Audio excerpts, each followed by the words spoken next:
is Amy Thomson with Create, Build, Inspire. I'm here interviewing Ronnie Fisher. He's going to tell us a little bit about what he does today and how he is using his art of communication and empowering people in the world. So hi Ronnie, how are you today? Amy, I'm doing great, thank you. Good.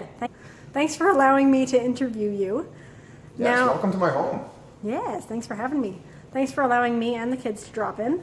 Now, I have a question for you. Sure. What is it that you do? What do I do? Well, I do a variety of things. One of the things that I'm most passionate about is inspiring, encouraging, and motivating others to become the best possible versions of themselves that they can be. That's awesome. Now, how do you do that? Typically with my words. I inspire, I coach, I'm a leader. I also instruct for the Think and Grow Rich Institute. But throughout my day-to-day activities, I'm always looking for opportunities where I can reach out and contribute to other people. That's awesome. Now, as for your personal hobbies and things, do you have anything that you bring your skills into your personal hobbies, or do you bring your hobbies into what you're doing?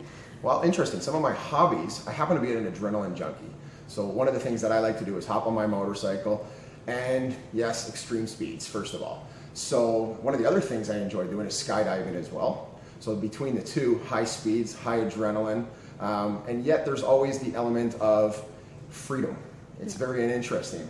I actually compare it to yoga because you have to get your mind very centered and have the understanding of clarity, because you are going to be moving at such high speeds or high altitudes, and therefore you need techniques and skills for survival.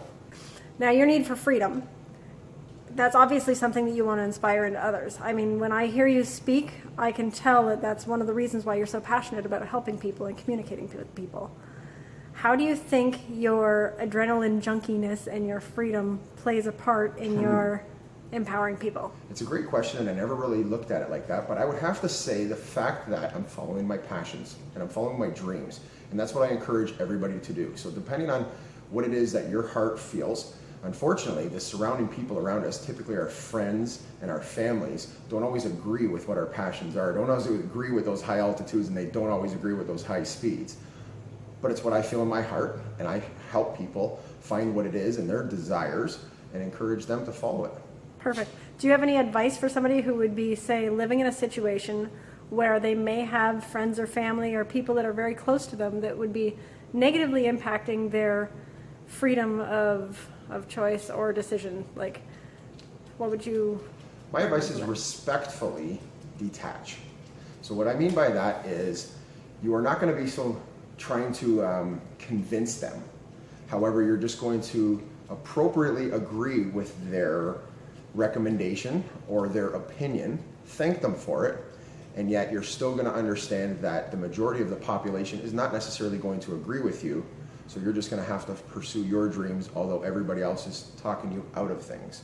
Have you ever been in a place where you were not free to live your dreams and do what you wanted? Absolutely. First of all, childhood. I felt trapped. I had parents that were very over top of me, and unfortunately, it wasn't about follow your dreams, it was follow conformity and get a job and follow this path because this is the neighborhood and this is the environment and these are the situations and the cards that we're dealt with.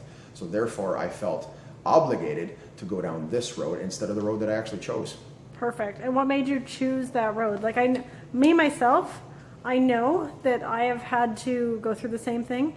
And when you make that choice and you go in your own direction, it's a lot harder than if you just, well, I can't say it's harder because when you don't go with your heart, you're torn. Yeah, I'm going to say it's actually easier.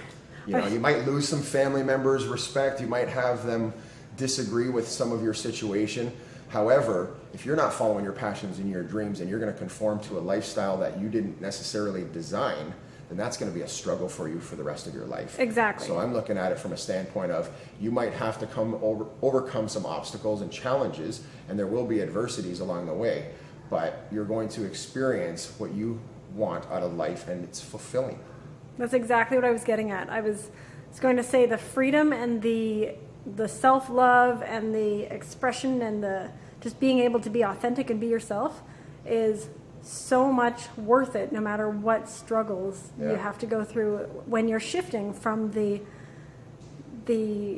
world of living for other people to the world of living for yourself. No, I completely agree. Absolutely. Is there anything else you want to say before we wrap this interview up? Maybe talk about Mo Mondays, having people come out. Mo Mondays is a show that I co-host. We do it in Niagara Falls on the last Monday of every month. The show is about real people, real stories, and real inspiration. We're combining live entertainment. We've had magicians, musicians, and a lot of interesting people. It is the #1 talked about event in Niagara that is happening once a month. It's an awesome networking opportunity. Our slogan is you meet the nicest people at Mo Mondays. So the event has been absolutely awesome. I'm very fortunate that next month's show I have Amy Thomson in our lineup. So I just wanted to give Amy Thomson a shout out right now. Thank Thank you. you for participating in our event. I am so excited. And I've been to each one of the Mo Mondays since it started here in Niagara. And I swear to God, every single time I go, I get something that's life-changing from it. And you really do meet the nicest people there. Yeah, the reality of it is everybody's got a story. So we're extracting those stories. And sometimes those stories are very difficult for people to stand up on stage and share their vulnerabilities. It takes a lot of courage and it takes a lot of inspiration in order to get up there and share with an audience that you're not familiar with. And some of the feedback that we've been getting has been remarkable. Some of the connections that I've witnessed, whether it be from some of the speakers together, on the same lineup, or speakers and guests, or even guests that are in the audience. It's magic what's been happening. Awesome. Anything else you want to say before we say goodbye? I just want to confirm and reassure everyone to be following your dreams. It's all about you. This is the life. You get to create the blueprint. There is a formula for it. Read books, personal development. I highly recommend Think and Grow Rich. It is a starting point of all achievement. Follow your heart and follow your dreams. That's right. And it's Affirming Arts because you create your life. Again, this is Amy Thomson from Create, Build, Inspire. This video is brought to you today by Bike Stunts.